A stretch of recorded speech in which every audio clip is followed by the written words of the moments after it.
नमस्कार दोस्तों। इस वीडियो में अपन लोग जो अपना सेकंड ग्रेड यानी द्वितीय श्रेणी के सिलेबस में मीराबाई के 20 पद जोड़े गए हैं। तो ध्यान रखिएगा, बहुत से विद्यार्थियों को ये भी नहीं पता होता है कि किन के पद जोड़े गए हैं और किसके। कई बार क्या होता है कि अपन पढ़ कुछ और ही लेते हैं और अपने सिलेबस में कुछ और ही आता है।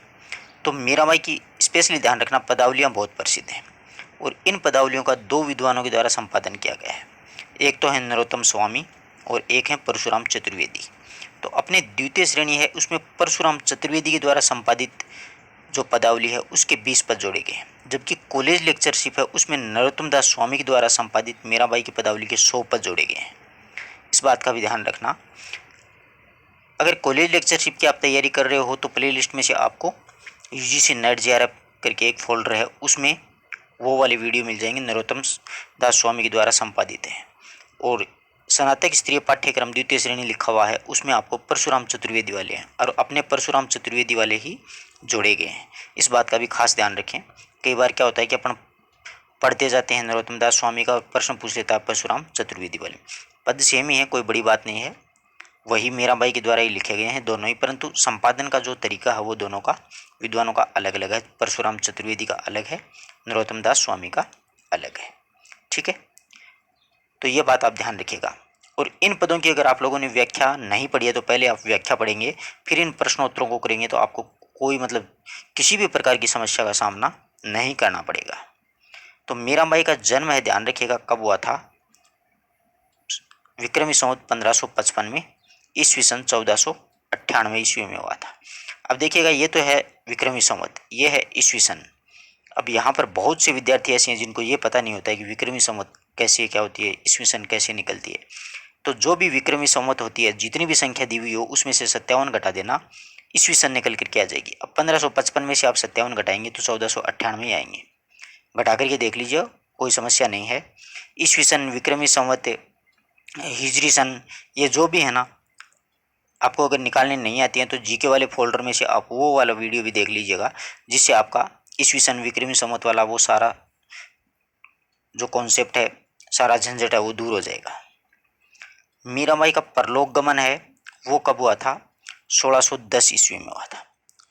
ईस्वी नहीं, विक्रमी संवत है ये, 1610 विक्रमी संवत में। इसमें से अगर अपन 57 घटा देंगे तो जो बचेगा वो कितना है, क्या आएगा? ईस्वी सन आएगा। इस प्रकार से ध्यान रखिएगा, विक्रमी संवत में से 57 घटाएंगे तो ईस्वी सन निकल करके आ जाएगा। मीराबाई का जीवन का जो अंतिम समय है वो कहाँ पर व्यतीत हुआ था? रणछोड़ मंदिर द्वारिका में हुआ था। अंतिम समय रणछोड़ जी की मूर्ति में मीराबाई हैं वो समा गई थी। मीराबाई को भक्ति के तपोवन की क्या कहा जाता है? भक्ति के तपोवन की शकुंतला कहा जाता है। और ये किसने कहा था? सुमित्रानंदन पंत के द्वारा ये उपाधि है वो मीराबाई को दी गई थी। मीराबाई को मरुस्थल की मंदाकिनी भी कहा जाता है। ये प्रश्न भी कई बार पूछ लिया जाता है कि मरुस्थल की मंदाकिनी किसे कहा जाता है, तो मीराबाई को। मीरा ने कृष्ण के किस रूप को स्वीकार किया है? यानी भगवान श्री कृष्ण की वो भक्ति करती थी तो कौन सा रूप स्वीकार किया था उन्होंने? अविनाशी रूप स्वीकार, यानी जिसका कभी भी विनाश नहीं हो। मीराबाई की भक्ति कैसी मानी जाती है? माधुर्य भाव की भक्ति मानी जाती है। ध्यान रखना इस बात का, ये बहुत बार पूछा जाता है ये प्रश्न कि मीराबाई की भक्ति का स्वरूप क्या है, तो माधुर्य भाव की है। जैसे सूरदास का पूछ ले तो वात्सल्य और सख्य भाव की होगी, तुलसीदास जी का पूछ ले तो दास्य भाव की भक्ति होगी। ठीक है, अगला देखिए, सुबह शीतल कमल कोमल जगत ज्वाला हरण। इस कथन में मीराबाई ने भगवान के चरणों की क्या विशेषता बतलाई है? सुबह शीतल कमल कोमल जगत ज्वाला हरण, मतलब ये भगवान के जो चरण हैं वो तीनों प्रकार के पापों को नष्ट कर देते हैं। तीनों प्रकार के जो पाप होते हैं, जैसे जगत की ज्वाला, इन संसार के कष्ट, और जो भी ताप होते हैं, जो भी दुख होते हैं, दैहिक, भौतिक और सात्विक, इस प्रकार सभी प्रकार के तीनों प्रकार के कष्टों को नष्ट करने वाले भगवान श्री कृष्ण के चरण माने जाते हैं। आलिरी मारे नैना बाण पड़ी। आली, आली का मतलब सखी होता है। मारे नैना बाण पड़ी, मीरा के नैनों को क्या आदत पड़ गई थी?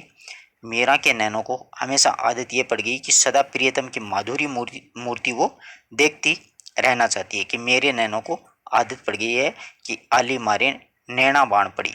ऐसे ही प्रश्न पूछे जाएंगे द्वितीय श्रेणी में कि नैना बाण पड़ी, बाण का मतलब क्या होता है? आदत, यानी मीरा को सदा अपने प्रियतम की माधुरी मूर्ति देखते रहने की एक आदत हो गई थी। इन चरण प्रहलाद परशा, भगवान के चरण स्पर्श करने से प्रहलाद को कौन सी पदवी मिल गई है? इन चरण प्रहलाद परशा, इन प्रहलाद को कौन सी पदवी मिली थी? यहाँ पर इंद्र के समान पदवी है वो मिल गई थी भक्त प्रहलाद को।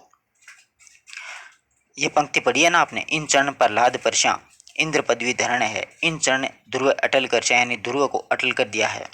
और शरण अशरण शरण है, यानी आश्रयदाता से हीन व्यक्तियों को आश्रय प्रदान किया है। अगला प्रश्न देखिएगा, नंद जशोदा पुनरी प्रगट्यो, नंद और यशोदा के पुण्य से उनके घर में कृष्ण प्रकट हुए। किस रूप में? अविनाशी रूप में प्रकट हुए हैं। भगवान श्री कृष्ण किस रूप में प्रकट हुए हैं? अविनाश के रूप में। महारा गिरधर आगणाचारी, गिरधर आगणाचारी कृष्ण के आगे नाच करके मेरा क्या जांचना चाहती है? अपनी पुरानी प्रीति जांचना चाहती है कि मेरी प्रीत पुरानी, मैं गिरधर आगे नाचारी।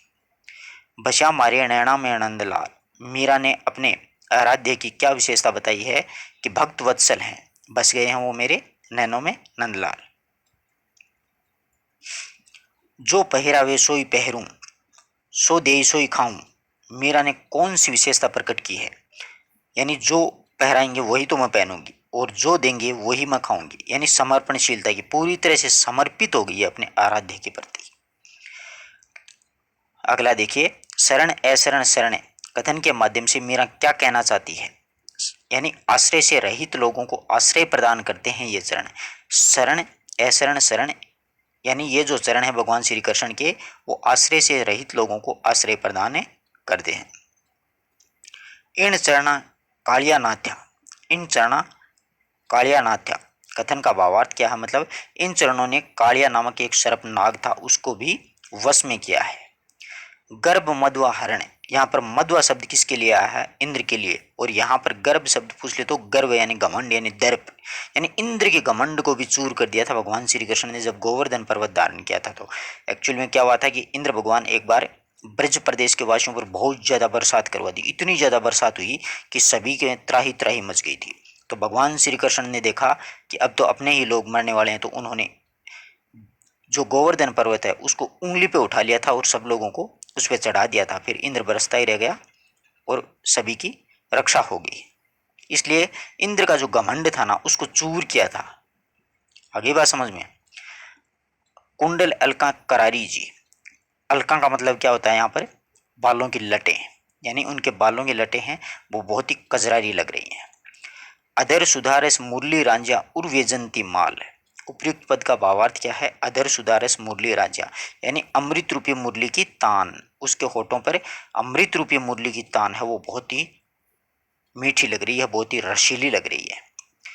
आगे देखिएगा, ओरे आश्रो अणा मारे थे बिनु, यहाँ पर बिनु का मतलब किसके लिए आया है? यानी क्या होता है थामिनो? और आश्राणा थामिनो रेखांकित का भावार्थ मतलब बिनु का मतलब तुम्हारे बिना या शिवाय, तुम्हारे शिवाय। मेरा भगवान श्री कृष्ण को कहती है कि और आश्रोणा मारो थे बिनु, यानी तुम्हारे बिना। थे यहाँ पर जो शब्द है वो श्री कृष्ण के लिए है, ध्यान रखना, ऐसे ही पूछा जाता है।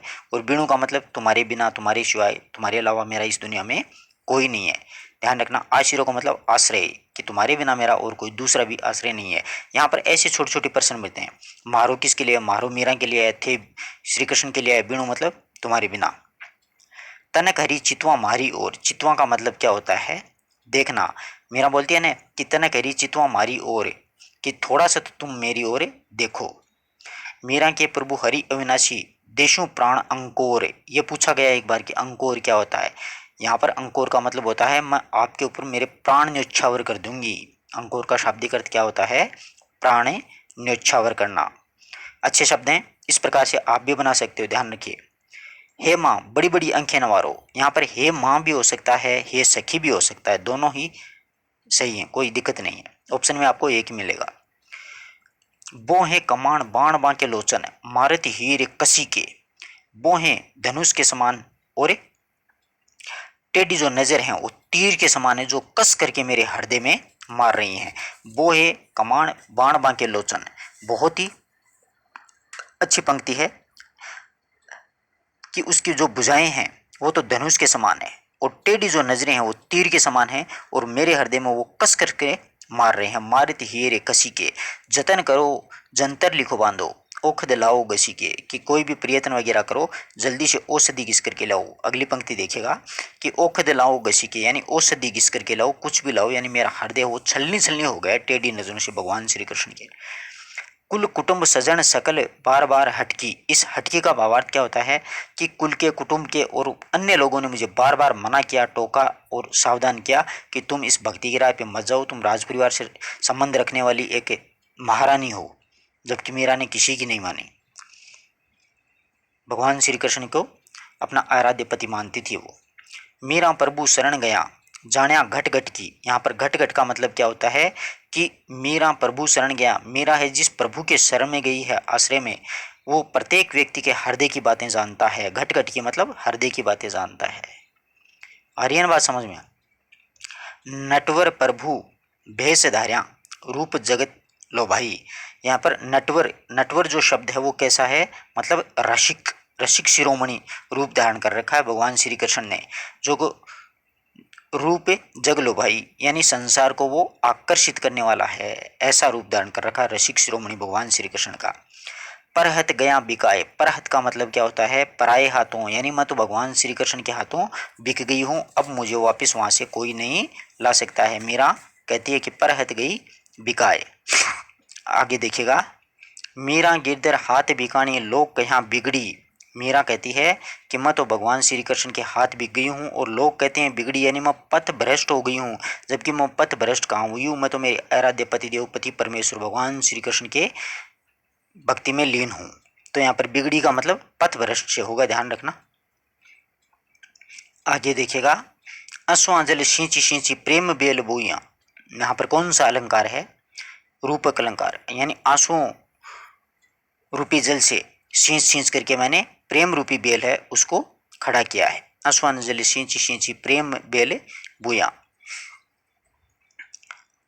काल ब्याल री बांची, यहाँ पर काल ब्याल री बांची मतलब काल रूपी, काल यानी मृत्यु रूपी जो सर्प है उसके दंश से मैं बच गई हूँ। भगवान श्री कृष्ण ने मुझे मृत्यु रूपी सर्प के दंश से बचा लिया है। काल ब्याल सु बांची, मेरी उनकी प्रीत पुरानी, यहाँ पर देखो बहुत अच्छा प्रश्न, ऐसी पंक्ति होती है इसमें बहुत अच्छे प्रश्न बनते हैं।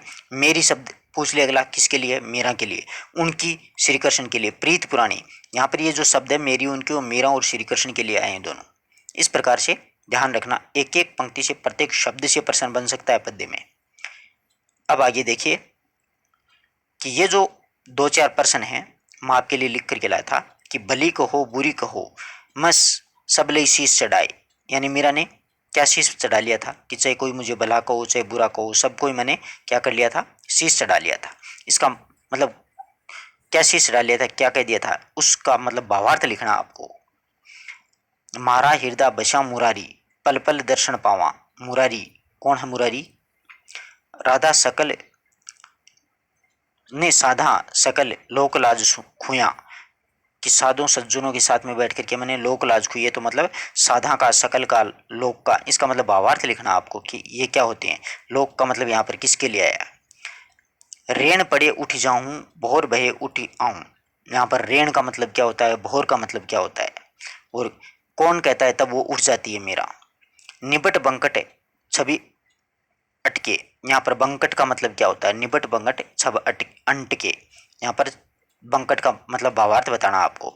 इस प्रकार से हर रोज अपन प्रत्येक जो जैसे सूरदास है उसके भरमर गीत हैं, कबीरदास जी हैं, बिहारी सच्चाई के जो दोहे जोड़े गए हैं, उनमें से अपन ऐसे ऑनलाइन प्रश्नोत्तरी करेंगे, उसका अपना पूरा रिवीजन भी हो जाएगा और ऐसे अंत में 5-7 प्रश्न अपन रोज करेंगे, जिससे कि आप भी उसको पहले पढ़ के आना, अगर पढ़ के नहीं आओ तो कम से कम वीडियो तो जरूर सुन के आ जाना, जिससे कि आपका पूरा कॉन्सेप्ट क्लियर हो जाएगा और आपको कोई ज़्यादा समस्या का सामना नहीं करना पड़ेगा। एक बार पुस्तक से पढ़ लेना ध्यान से और एक बार ध्यान से वीडियो सुन लेना।